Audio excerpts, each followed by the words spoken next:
We begin on March 28, 1991, in Lawrence, Kansas, as nighttime settled in on the campus of the University of Kansas.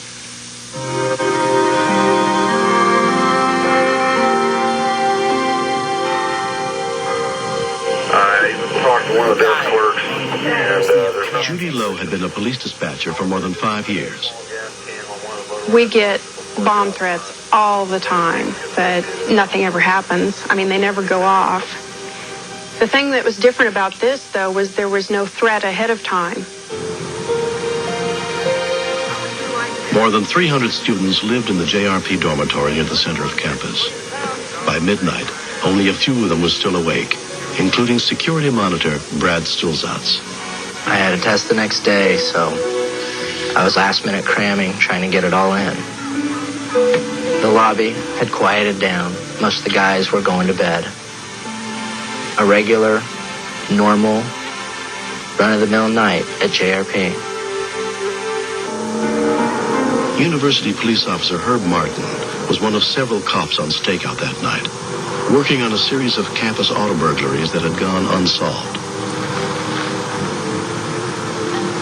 while I was sitting there, I saw one red car come into the parking lot with two individuals in it, and they were sitting in the car and had the dome light on, so I could see both of the guys, but only one of them got out of the car. He walked up the hill toward the area where we keep our police cars and security jeeps.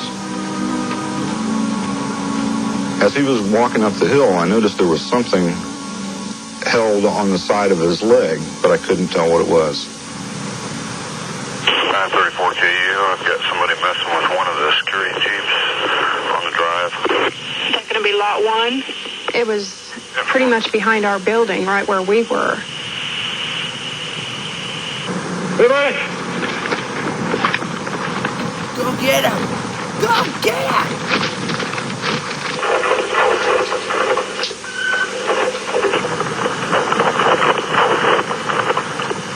He's heading down to 59 foot.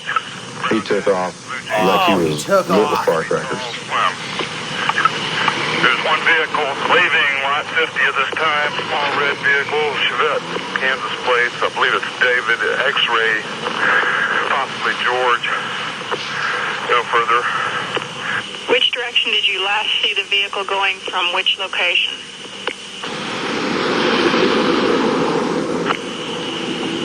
Okay, that vehicle went north on Mississippi from 11th. 24204. I went on back up to check the Jeep to see what this guy might have been doing. Jeep? Or under it? What have you got up there? Shoot. It looks like they stuck a pipe bomb beneath the Jeep. Pipe bomb? Security Jeep on You the better get ramp that behind thing out of JRP. there. 10-4 security area. When we continued, We had a bomb, probably with a timer, and we didn't know how much time had been put on it. Clear the area.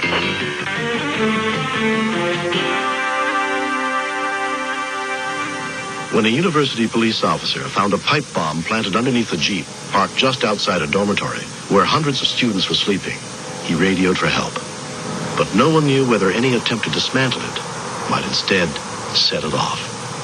10-4. We had a bomb, probably with a timer, and we didn't know how much time had been put on it. What's your location? And of that's the course, that's scariest a part, pretty figuring out how sticky much wicket, time is on trying to that thing figure out before whether it we should evacuate explodes. people from the wing of the dormitory. Would we have time? There's a lot of windows facing that direction, and I could envision shrapnel from that device and from that Jeep flying through those windows. Sergeant Skylar Bailey was at a surveillance post with his partner, Detective Mike Reiner, who had some experience in identifying and dealing with bombs. Detective Reiner was rushed to the scene.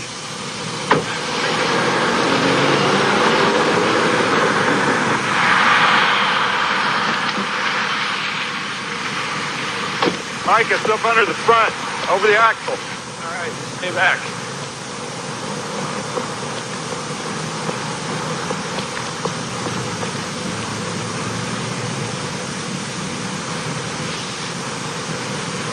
We have a red Chevette. It was last seen northbound. Officer Bob Williams was on routine patrol less than 3 blocks away when he heard that the suspect's vehicle had been headed in his direction. Are David X-Ray George. 204 key. 204. Would you check with Herb and see if the vehicle, was it dirty? Didn't read the tag, it had dirt all over it. Actually, I just thought that there's no way it can be him. I mean, this is stupid if it's him to pull over there. Good one look like. About 6 foot, 6'2". Slim, maybe 160. Did somebody have a sweater by any chance?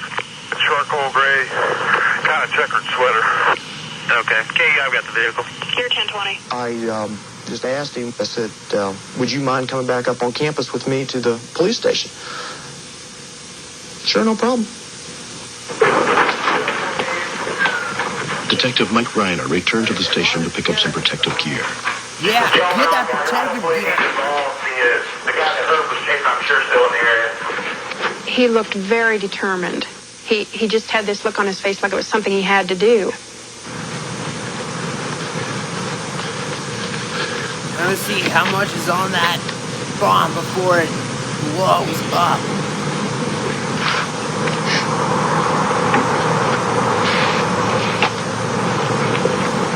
Yo! Get that out of there! Put it down, put it down, put it down! And run! Run! There's 30 seconds left on the timer. We'll know in just a little bit. Clear the area.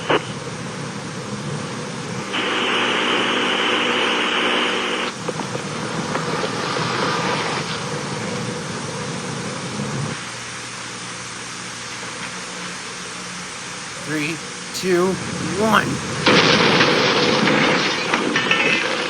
Whoa! It shook the whole building! Pilot, it's real. Let me look out the window here. Imagine the vehicle's in great shape. Oh my gosh.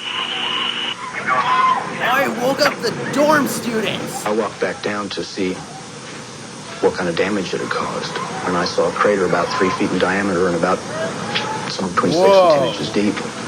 Just all of a sudden hit me that this was real. If I had taken time to do anything else upstairs when I was getting my equipment, it could have gone off in my hand. I could have been killed. And my knees just kind of turned to rubber, and I just kind of sat down and flopped over on my back and shook for a few seconds. Oh my God. The building shook when the bomb went off, and I was scared. I had no idea what was going on. Out of the corner of my eye, I saw the flash, and then I heard it go. And I know I must have jumped 2 feet. I looked at the kid, and he was calm and cool throughout. He just looks at me and says, "Pardon me, sir, but just what was that?" I said something along the lines of, "I think you know what it is, and we need to talk about it." The people that were responsible later said that they built the bomb just to see if they could do it. They said they didn't mean to hurt anybody, and that was not their intention, but they wanted it to be a big deal, and it was. They've both been convicted, and I think they both got 27 or 28 months in the penitentiary. Mike Reiner was awarded the University of Kansas Police Department's Medal of Valor. A lot of people told me that what I did was stupid, that I was crazy. I really couldn't see that there was any other choice. What he did goes against most training. But I know why he did it. Here's an explosive device placed under a vehicle that has a gas tank parked not that far from a residence hall where there are a couple hundred kids and they're sleeping. Mike's a hero. This is the first time I think it was really hammered home to me that you could be here today and gone tomorrow. You could be killed. I got my first gray hair 2 weeks after this and promptly plucked it out.